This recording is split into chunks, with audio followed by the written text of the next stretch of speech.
ہمارے یہاں دیہات میں جیسے ایک پنچایت ہوتی ہے اور اس کا ایک سرپنچ ہوتا ہے جس کی بات پورا گاؤں مانتا ہے۔ گاؤں کا ہر فرد اس کی بات مانتا ہے۔ اس کا حکم ایسا ہی سمجھا جاتا ہے جیسے سپریم کورٹ کے چیف جسٹس کا حکم ہوتا ہے۔ ہر گاؤں کے لوگ مل کر اپنے لیے ایک مختار کا چناؤ کرتے ہیں۔ مختار کسی ایسے شخص کو بنایا جاتا ہے جسے گاؤں والے بہت عقل مند اور ہوشیار سمجھتے ہیں۔ ترکی کے ایک ایسے ہی گاؤں میں ایک شخص رہتا تھا جس کا نام کوشے تھا۔ وہاں کوشے کا مطلب ہی ہوشیار سمجھدار ہوتا ہے۔ یہ کوشے ویسے تو عقل سے پیدل تھا، لیکن بچپن سے ہی وہ اپنی دانش مندی اور سمجھداری کا ہر وقت چرچا کرتا تھا۔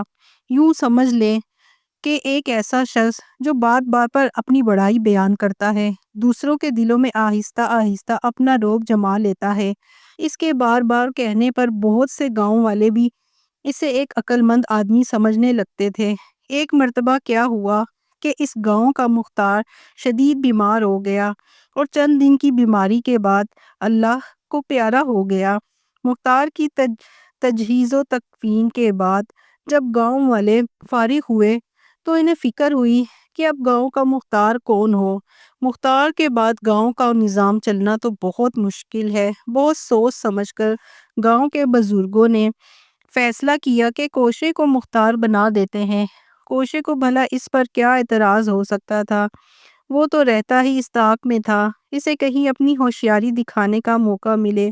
مختار بنتے ہی کوشے عجیب و غریب حکم صادر کرنے لگا۔ گاؤں میں گوشت کی قلت تھی، اس لیے گوشت بہت مہنگا ملتا تھا۔ ایک دن اس نے حکم دیا کہ گاؤں کے تمام گھروں میں سے روزانہ ایک گھر کا کوئی نہ کوئی جانور ذبح کر کے اس کا گوشت سستے داموں گاؤں والوں کو فراہم کیا جائے۔ اب روز کسی ایک گھر کا کوئی جانور ذبح کیا جانے لگا۔ گاؤں والے جو پہلے ہی غریب تھے، یوں اپنے جانوروں کے ختم ہونے پر واویلا کرنے لگے۔ وہ آپس میں کوشے کے خلاف باتیں کرتے، مگر مختار کے سامنے بولنے کی کسی کی ہمت نہ ہوتی۔ ایک دن گاؤں کے چند منچلے نوجوانوں نے سوچا کہ کسی طرح اپنے مختار کو سبق سکھایا جائے۔ رات کو چپکے سے انہوں نے کوشے کے 2 بیل ذبح کر ڈالے اور صبح صبح اس کا گوشت بہت کم قیمت پر فروخت کر دیا۔ صبح جب کوشے کو پتہ چلا تو وہ بالکل خاموش رہا۔ اس نے بیلوں کی کھالیں کندھے پر لادی اور انہیں فروخت کرنے چل پڑا۔ اچانک اس سے خیال آیا، کیوں نہ میں ان کھالوں کے جوتے بنا کر فروخت کروں۔ لہٰذا واپس اپنے گھر آیا اور صحن میں بیٹھ کر کھالوں سے جوتے بنانے لگا۔ اب گاؤں کا جو بھی شخص وہاں سے گزرتا تو کوشے کو اپنے کام میں مشغول پاتا۔ گاؤں والے خوش تھے کہ چلو ہمیں چند دن کے لیے کوشے کے الٹے سیدھے احکامات سے نجات تو ملی۔ کوشے کو پتا تھا کہ برابر کے گاؤں میں ایک شخص ہے جو جوتوں کا کاروبار کرتا ہے۔ جب جوتے تیار ہو گئے تو کوشے نے انہیں ایک بوری میں بھرا اور دوسرے گاؤں پہنچ گیا۔ جوتوں کے تاجر کا دروازہ کھٹکھٹایا تو اس کی بیوی باہر آئی۔ اس کی بیوی کو دیکھ کر کوشے دنگ رہ گیا۔ وہ عورت تو بہت خوبصورت تھی۔ کوشے کا دل چاہا کہ تھوڑا وقت اس کے ساتھ گزارے۔ اس نے کہا، تمہارا شوہر جوتوں کا کاروبار کرتا ہے، میں بہت نفیس جوتے بنا کر لایا ہوں۔ اگر تم یہ جوتے لے لو تو تمہیں یہ بیچ کر بہت سی دولت مل جائے گی۔ عورت نے جوتے دیکھے تو اسے پسند آ گئے۔ کہنے لگی کہ میرا شوہر تو اس وقت گھر پر نہیں ہے اور میرے پاس تمہیں دینے کے لیے کوئی رقم بھی نہیں ہے۔ تم ایسا کرو کہ آج رات ہمارے مہمان خانے میں گزارو۔ رات میں کسی وقت میرا شوہر آ جائے گا۔ صبح تم جوتوں کی قیمت لے کر چلے جانا۔ اندھا کیا چاہے 2 آنکھیں۔ کوشے تو خود چاہتا تھا کہ کسی طرح اس عورت کے ساتھ کچھ وقت گزارے۔ فوراً تیار ہو گیا۔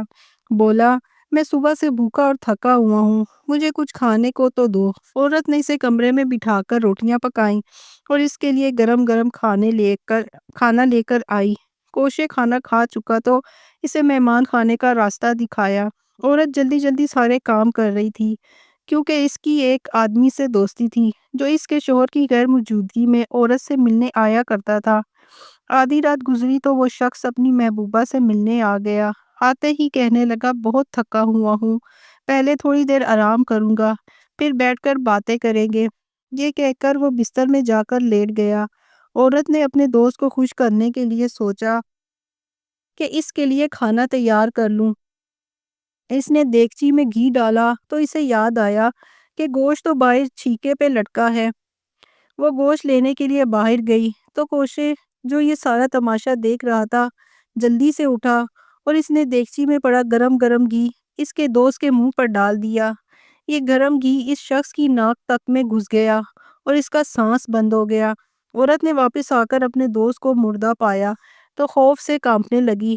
بھاگی بھاگی کوشے کے پاس گئی، بولی میرے کمرے میں ایک مردہ شخص پڑا ہے، اس کی لاش کو ٹھکانے لگانے کے لیے میری مدد کرو، پر اگر میرا شوہر آ گیا تو مجھے زندہ نہیں چھوڑے گا۔ کوشے نے کہا یہ کوئی آسان کام نہیں، تم مجھے 2000 لیرہ دے دو تو میں اس لاش کو ٹھکانے لگا دوں گا۔ عورت نے کہا میرے پاس تو صرف 1000 لیرہ ہے۔ عورت نے کانوں میں بڑے بڑے جھمکے پہن رکھے تھے۔ کوشے نے کہا ٹھیک، 1000 لیرہ کے ساتھ یہ بندے بھی دے دو۔ عورت اتنی ڈری ہوئی تھی کہ اس نے جلدی سے جھمکے اتار کر کوشے کے ہاتھ میں دے دیے۔ کوشے نے لاش کو گدھے پر لادا اور جنگل کی طرف چل پڑا۔ اس وقت صبح کا ہلکا ہلکا اجالا پھیل رہا تھا۔ کوشے گدھے کی رسی پکڑے پیدل جا رہا تھا۔ جنگل میں ایک شکاری شکار کرنے آیا ہوا تھا۔ اس نے جو بندوق چلائی تو گولی لاش کو آ کر لگی۔ کوشے نے جان بوجھ کر لاش کو دھکا دے کر گدھے پر سے نیچے گرا دیا اور خود زور زور سے چیخیں لگانے لگا۔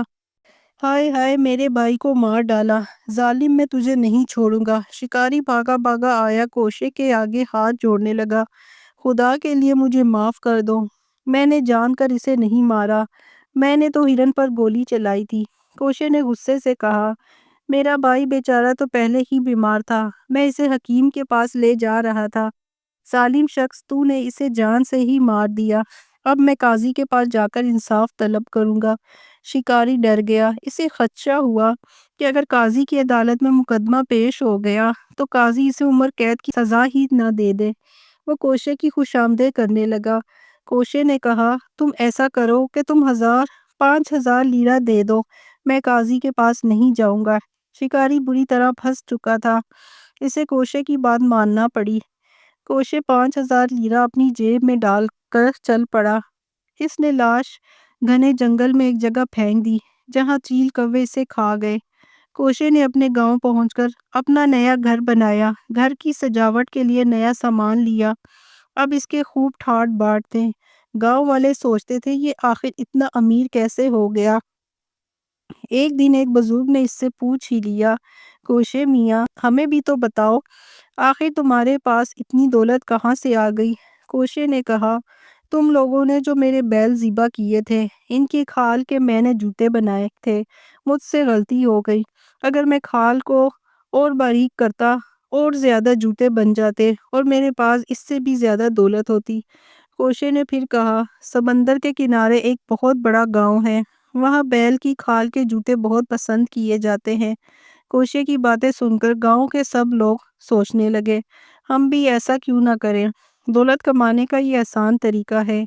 ان سب نے اپنے بیل ذبح کیے اور ان کی کھال سے جوتے بنا کر اس گاؤں میں بیچنے کے لیے لے گئے جس کا کوشے نے ذکر کیا تھا، لیکن وہاں کسی کا ایک جوتا بھی نہیں بکا۔ سب کو بہت غصہ آیا، انہوں نے سوچا کسی نہ کسی طریقے سے کوشے کو سزا دینی چاہیے۔ انہوں نے زبردستی کوشے کے ہاتھ پاؤں باندھ کر اسے ایک اندھے کنویں میں لٹکا دیا۔